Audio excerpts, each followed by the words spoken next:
Hello and welcome to our YouTube channel the guidance classes. आज हम आपके लिए लेकर आए हैं फिजिक्स क्लास 12 के पहले चैप्टर का 9वां लेक्चर, जिसमें हम पढ़ने वाले हैं इलेक्ट्रिक फील्ड के बारे में। इलेक्ट्रिक फील्ड क्या होता है और उससे रिलेटेड जितने भी कंसेप्ट हैं उस सबको हम क्या करेंगे, डिस्कस करेंगे।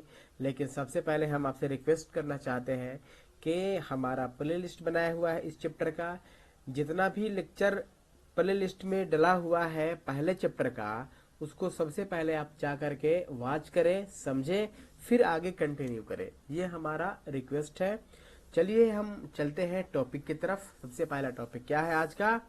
Electric field.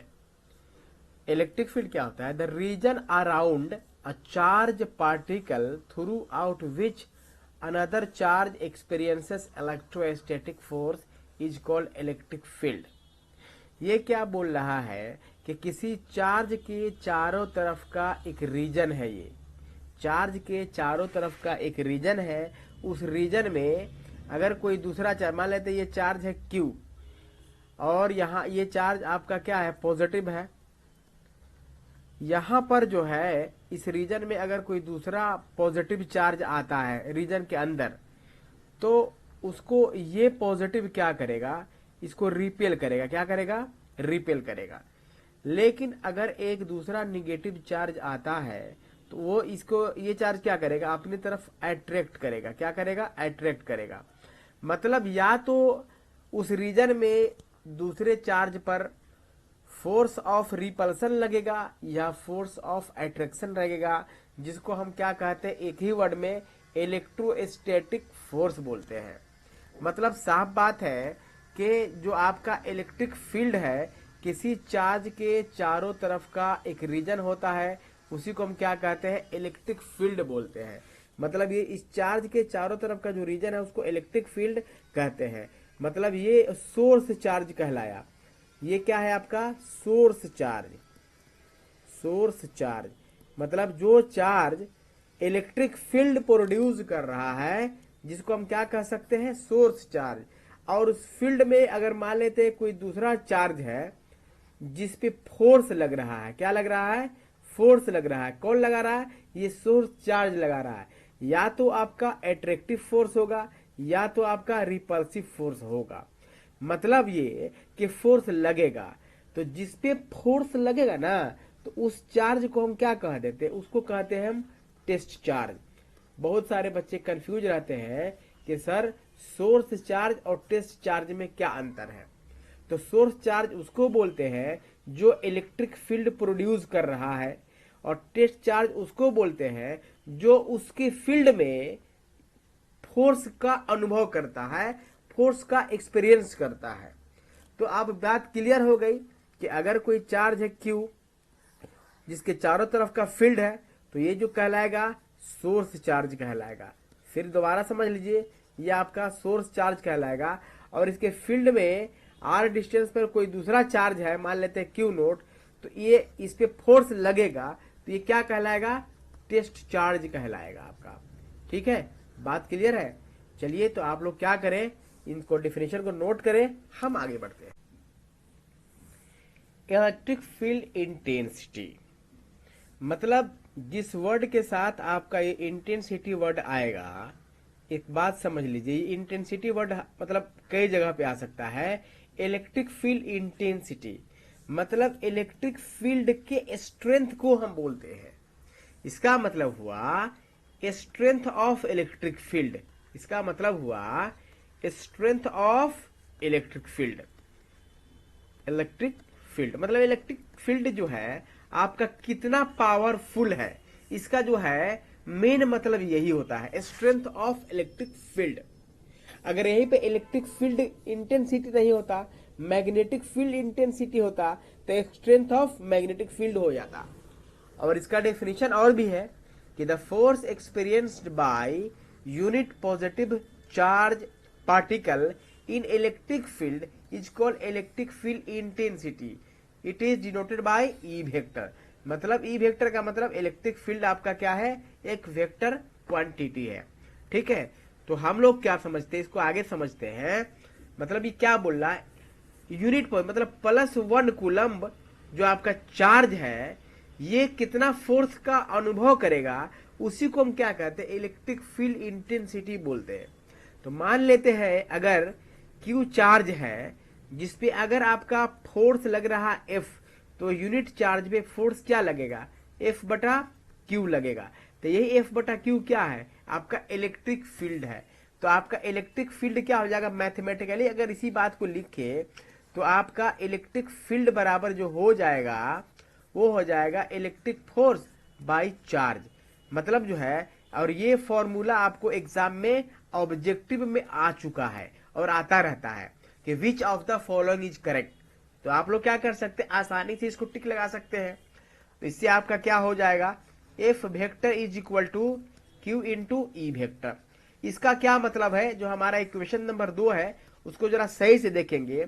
मतलब अगर हम किसी इलेक्ट्रिक फील्ड में किसी चार्ज को रखते हैं Q चार्ज को, तो इलेक्ट्रिक फील्ड को रखते, इस पे जो फोर्स लगता है ना, अगर ये चार्ज पॉजिटिव है तो इस पे फोर्स लगता है Q इंटू ई।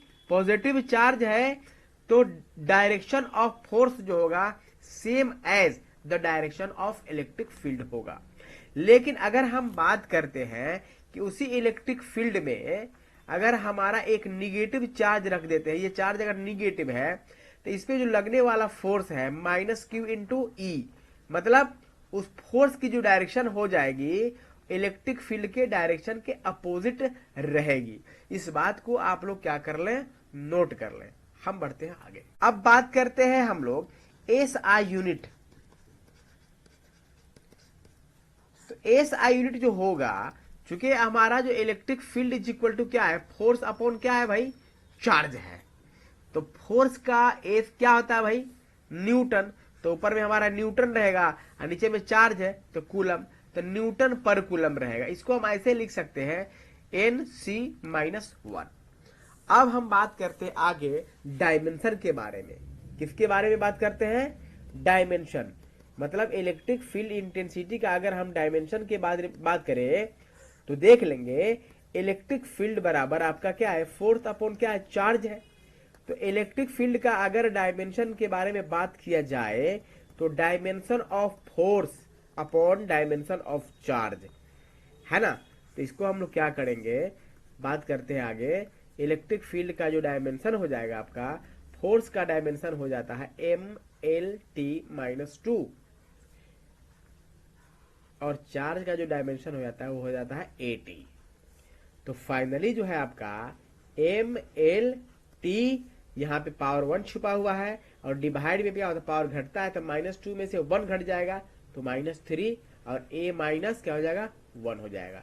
तो आपका इलेक्ट्रिक फील्ड जो है इसका डायमेंशन क्या हो जाएगा, MLT-3 A-1।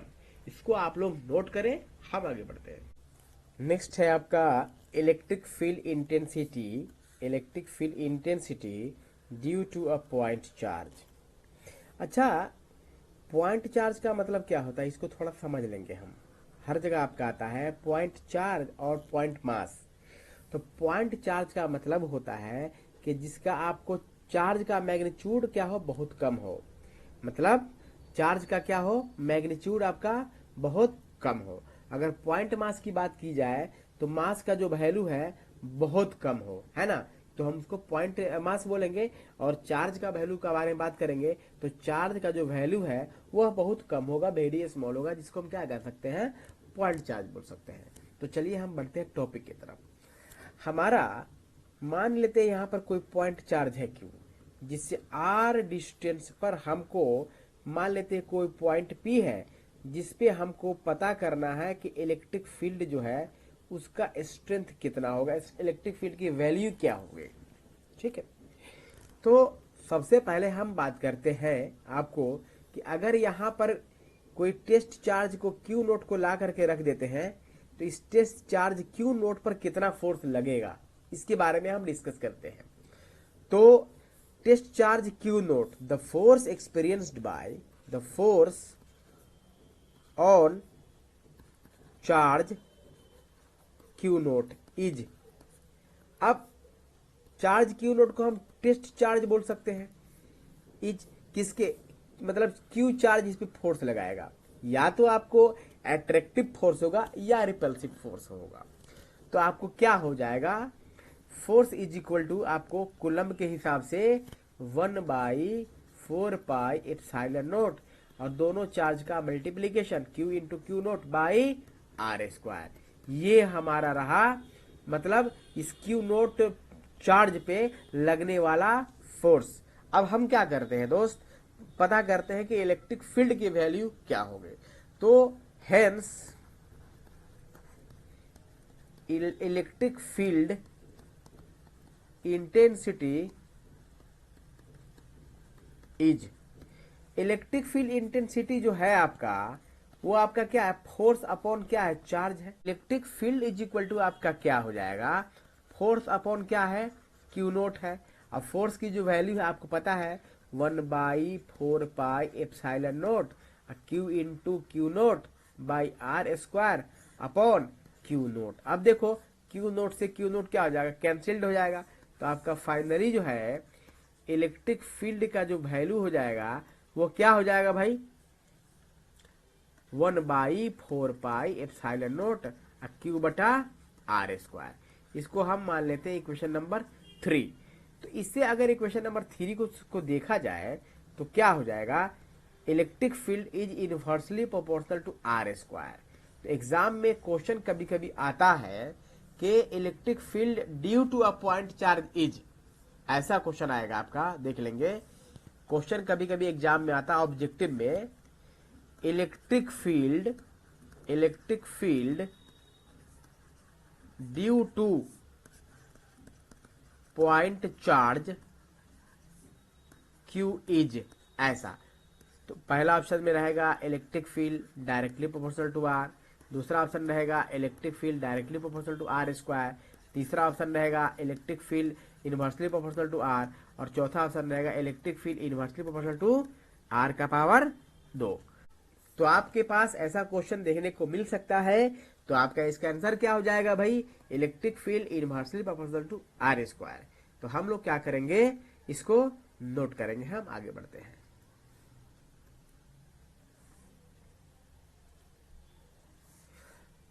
अब देखो आपको पता चल गया कि अगर कोई पॉइंट चार्ज है Q, जिससे R डिस्टेंस पर कोई पॉइंट है P, वहां पर इलेक्ट्रिक फील्ड का जो वैल्यू होगा वो हो जाएगा आपका 1/4πε0 क्यू बटा आर स्क्वायर। इसको हम लोग क्या करेंगे, नोट करके रखेंगे, याद करके रखेंगे, मतलब आपका क्वेश्चन इस पे बनेगा। नेक्स्ट आपका है superposition principle of electric field.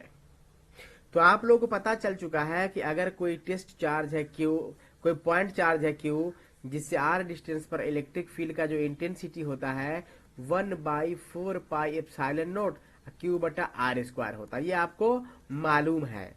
तो हम क्या करते हैं, आगे बढ़ते हैं। ये क्या कर रहा है कि if a system contains n charges then electric field intensity at a point is equal to vector sum of electric field intensity due to all charges। मतलब टोटल इलेक्ट्रिक फील्ड हो जाएगा आपका E1 vector plus E2 vector plus E3 vector plus dot dot dot plus En vector आपका आएगा। मतलब इसको थोड़ा figure में हम लोग क्या करते हैं, समझते हैं, देख लेंगे जरा। मान लेते हैं कि Q1 चार्ज है, वह आपका R1 डिस्टेंस पर इस कोई पॉइंट है आपका P, जहां पर इसका जो फील्ड है E1 है। उसी तरह कोई आपका चार्ज है आपका Q2, जिसका R2 डिस्टेंस पर फील्ड है आपका E2।